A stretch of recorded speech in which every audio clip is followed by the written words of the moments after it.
പലപ്പോഴും നമ്മൾ പറയാറുണ്ട്, അവനെ അതല്ലെങ്കിൽ അവളെ എത്ര കണ്ട് വിശ്വസിച്ചിരുന്നതാണ് ഞാൻ. പക്ഷേ അവളെന്നോട് അതല്ലെങ്കിൽ അവനെന്നോട് ഈ ഒരു ചതി ചെയ്യുമെന്ന് ഞാൻ ഒരിക്കലും പ്രതീക്ഷിച്ചില്ല. നമ്മുടെ നോർമലായിട്ടുള്ള ജീവിതത്തിലൊക്കെ നമ്മൾ വളരെ റിലേറ്റ് ചെയ്യാൻ പറ്റുന്ന കാര്യങ്ങളാവും ഞാൻ നേരത്തെ പറഞ്ഞത്. അതുപോലെ തന്നെ ഒരു ബിസിനസ്സിലായിക്കോട്ടെ, നമ്മളൊരു ജോലിയിലായിക്കോട്ടെ, ഒരാളെ വിശ്വസിച്ച് കൂടെ നിർത്തുക എന്നുള്ളത് വളരെ പ്രധാനപ്പെട്ട കാര്യമാണ്. അതിനോടൊപ്പം എത്തരത്തിലുള്ള ആളുകളെയാണ് നമ്മൾ വിശ്വസിക്കാതിരിക്കേണ്ടത്, നമ്മൾ വിശ്വാസവഞ്ചന ചെയ്യുന്ന ആളുകളെ നമുക്ക് എങ്ങനെ മനസ്സിലാക്കാം എന്നുള്ളതും വളരെ പ്രധാനമാണ്. അപ്പോൾ ഇന്നത്തെ ഒരു വീഡിയോയിൽ നമ്മൾ സംസാരിക്കാനായിട്ട് പോകുന്നത്, ഒരിക്കലും നമ്മൾ വിശ്വസിക്കാനാകാത്ത അതല്ലെങ്കിൽ വിശ്വസിക്കരുതാത്തുള്ള കുറച്ച് ആളുകളുടെ പ്രത്യേകതകളാണ് ഇന്നത്തെ ഒരു വീഡിയോയിൽ നമ്മൾ സംസാരിക്കാനായിട്ട് പോകുന്നത്. ലിമിറ്റ്ലെസ് ലിവിങ്ങിൻ്റെ പുതിയൊരു എപ്പിസോഡിലേക്ക് അവർക്കും ഹൃദ്യമായ സ്വാഗതം. ഒന്നാമത്തെ ഒരു കാറ്റഗറിയാണ് മറ്റുള്ളവരുടെ നിരന്തരം കുറവുകളും അതുപോലെ തന്നെ അവരുടെ പ്രശ്നങ്ങളും മാത്രം സംസാരിക്കുന്ന വ്യക്തികളെ ഒരിക്കലും വിശ്വസിക്കാൻ കഴിയില്ല എന്നുള്ളതാണ്. നിരന്തരം എക്സെപ്ഷണലായിട്ട് ഒന്നോ രണ്ടോ പ്രാവശ്യമല്ല ഉദ്ദേശിക്കുന്നത്, നിരന്തരം മറ്റുള്ളവരുടെ പ്രശ്നങ്ങളും അവരുടെ കുറവുകളും അവരുടെ പ്രശ്നങ്ങളും മാത്രം സംസാരിക്കുന്ന ആളുകളുണ്ടാവും അല്ലേ. അവർ കുറവുകളെ മാത്രം ഹൈലൈറ്റ് ചെയ്യുന്ന ഒരു നെഗറ്റീവ് പീപ്പിളായിട്ട് നമുക്ക് കണക്കാക്കാൻ പറ്റുന്ന ആളുകളാണ് അവർ. നമ്മളില്ലാത്ത സമയത്തും നമ്മുടെ കുറവുകൾ മറ്റുള്ളവരിലേക്ക് പാസ് ചെയ്യുകയാണ് ചെയ്യുക. അപ്പോൾ അതുകൊണ്ട് മറ്റുള്ളവരെക്കുറിച്ച് നിരന്തരം കുറ്റം പറയുകയും അവരുടെ പ്രശ്നങ്ങൾ മാത്രം നമ്മളുമായിട്ട് കമ്മ്യൂണിക്കേറ്റ് ചെയ്യുകയും ചെയ്യുന്ന ആളുകളെ നമുക്ക് വിശ്വസിക്കാനായിട്ട് സാധിക്കില്ല എന്നുള്ളതാണ് ഒന്നാമത്തെ കാര്യം. അതുപോലെ തന്നെ ഒരു കാറ്റഗറിയാണ് അമിതമായിട്ടുള്ള വിനയം കാണിക്കുന്ന ആളുകൾ.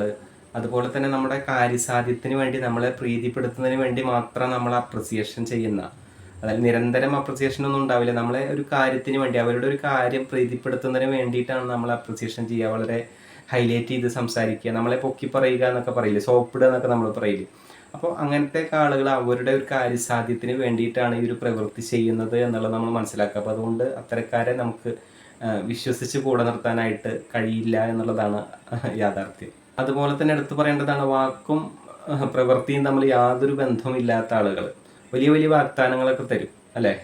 എന്താ പറയുക, നമ്മൾ തള്ളുക എന്നൊക്കെ പറയില്ലേ, ആ രീതിയിൽ നാളെ ഞാൻ വരാം, നാളെ നമുക്ക് ഒരുമിച്ച് പോകാം, ഒരു പ്രോഗ്രാമിൽ പോകാനാണെങ്കിൽ ആ രീതിയിലുള്ള വാഗ്ദാനങ്ങളൊക്കെ തരിക. എന്നിട്ട് നമ്മൾ വിളിക്കുമ്പോൾ എന്ത് പറയും, ഓ ഞാനത് മറന്നുപോയി, അതല്ലെങ്കിൽ ഞാൻ എത്തില്ല എന്നുള്ളത് നമ്മൾ അങ്ങോട്ട് വിളിക്കുമ്പോഴായിരിക്കും അവർ പറയുക. അതല്ലെങ്കിൽ അടുത്ത ഒരു എക്സ്ക്യൂസുകൾ, വലിയ വലിയ എക്സ്ക്യൂസുകൾ കണ്ടെത്തി നിരന്തരം പറഞ്ഞുകൊണ്ടിരിക്കും. അപ്പോൾ നിരന്തരം എക്സ്ക്യൂസുകൾ പറഞ്ഞുകൊണ്ടിരിക്കുന്നവരെയും നിരന്തരം വാക്ക് പറഞ്ഞ് അത് ലംഘിക്കുന്നവരെയും നമുക്ക് ഒത്തൊരുമിച്ച് കൂടെ നിർത്താനായിട്ട് കഴിയില്ല എന്നുള്ളതാണ് അടുത്തൊരു കാര്യം പറയാനുള്ളത്.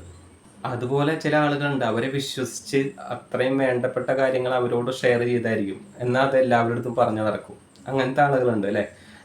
ചിലപ്പോൾ വ്യക്തിപരമായിട്ടുള്ള കാര്യങ്ങളാവാം, അവരുടെ പേഴ്സണായിട്ടുള്ള കാര്യങ്ങളാവാം, വളരെ സെൻസിറ്റീവായിട്ടുള്ള കാര്യങ്ങളാവാം. ഇതെല്ലാം അവരെ വിശ്വസിച്ചാണ് അവരുടെ അടുത്തൊരു കാര്യം ഷെയർ ചെയ്യുക. പക്ഷെ അവരിത് എല്ലാ ആളുകളുടെ അടുത്തും പറഞ്ഞു നടക്കുകയും അവരോടും പറയും ഇത് ആരുടെ അടുത്തും ഷെയർ ചെയ്യരുത് എന്നുള്ളത്. അപ്പോൾ ആ രീതിയിൽ വിശ്വസിച്ച് പറയുന്ന കാര്യങ്ങൾ മറ്റുള്ളവരുമായിട്ട് ഷെയർ ചെയ്യുന്ന വ്യക്തികളെ നമുക്ക് ഒരിക്കലും വിശ്വസിച്ച് കൂടെ നിർത്താനായിട്ട് കഴിയില്ല എന്നുള്ളതാണ്. അപ്പോൾ നാളെ നമ്മുടെ ഒരു അത്രയും സെൻസിറ്റീവായിട്ടൊരു വിഷയം അവരുമായിട്ട് ഷെയർ ചെയ്യുമ്പോൾ അവർ വീണ്ടും അത് ഇതേ ലാഘവത്തോടു കൂടി മറ്റുള്ളവരിലേക്ക് അത് എത്തിക്കും എന്നുള്ളതാണ്. അപ്പോൾ അതുകൊണ്ട് അത്തരക്കാരെ നമ്മളെ വിശ്വസിച്ച് ഒരിക്കലും കൂടെ നിർത്താനായിട്ട് കഴിയില്ല എന്നുള്ളതാണ് യാഥാർത്ഥ്യം.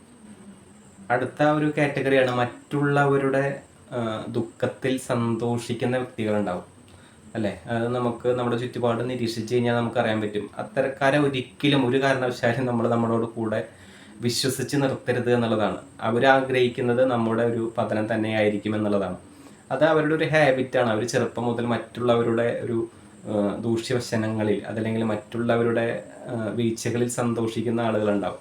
അപ്പം അത്തരക്കാരും ആഗ്രഹിക്കുന്നത് നമ്മുടെ വീഴ്ചയും കൂടിയാണ് എന്നുള്ളതാണ്. അപ്പം അത്തരക്കാരുമായിട്ട് നമ്മൾ നിരന്തരം നമ്മൾ കമ്മ്യൂണിക്കേറ്റ് ചെയ്യുകയും അവരായിട്ട് സമ്പർക്കത്തിൽ വരികയും ചെയ്ത് കഴിഞ്ഞാൽ നമ്മുടെ പതനം അവിടെ ആരംഭിച്ചു എന്നുള്ളത് തന്നെയാണ്. അപ്പം അതുകൊണ്ട് മറ്റുള്ളവരുടെ വീഴ്ചയിൽ സന്തോഷിക്കുന്ന വ്യക്തികളെ നമ്മളോടുകൂടി അടുപ്പിക്കാതിരിക്കുക എന്നുള്ളത് തന്നെയാണ് പ്രധാനമായിട്ടുള്ള കാര്യം. അടുത്ത ഒരു കാര്യമാണ്, ഒരു കാര്യത്തെപ്പറ്റി തന്നെ പല വ്യക്തികളോട് പലതരത്തിലുള്ള അഭിപ്രായം പറയുന്ന ഒരു വ്യക്തി.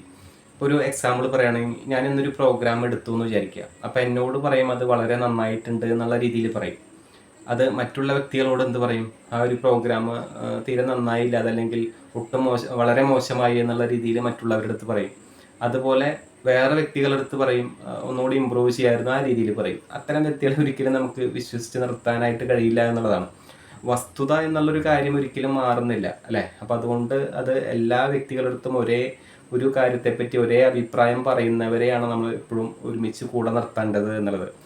പലപ്പോഴും നമ്മളോട് നേരിട്ട് പറയുന്ന കാര്യങ്ങളിൽ വിമർശന ബുദ്ധിയോട് കൂടിയിട്ട് നമ്മളെ മെച്ചപ്പെടുത്തുന്ന കാര്യങ്ങൾ ചൂണ്ടിക്കാണിക്കുന്നവരാണ് ഏറ്റവും വിശ്വസ്തർ എന്നുള്ളതാണ് പ്രധാനപ്പെട്ട ഒരു കാര്യം. അപ്പോൾ ഒരു കാര്യത്തെക്കുറിച്ച് പല വ്യക്തികളോട് പല അഭിപ്രായങ്ങൾ, അതായത് അഭിപ്രായത്തിൽ ഒരു സ്ഥിരതയില്ലാത്ത, നിലപാടിൽ ഒരു സ്ഥിരതയില്ലാത്ത ആളുകൾ ഒരിക്കലും നമുക്ക് കൂടെ നിർത്താനായിട്ട് കഴിയില്ല എന്നുള്ളതാണ്. വീഡിയോ ഇവിടെ അവസാനിക്കുകയാണ്. ആരെ വിശ്വസിക്കരുത് എന്നുള്ളതാണ് ഇന്നത്തെ ഒരു ടോപ്പിക് ഉണ്ടായിരുന്നത്.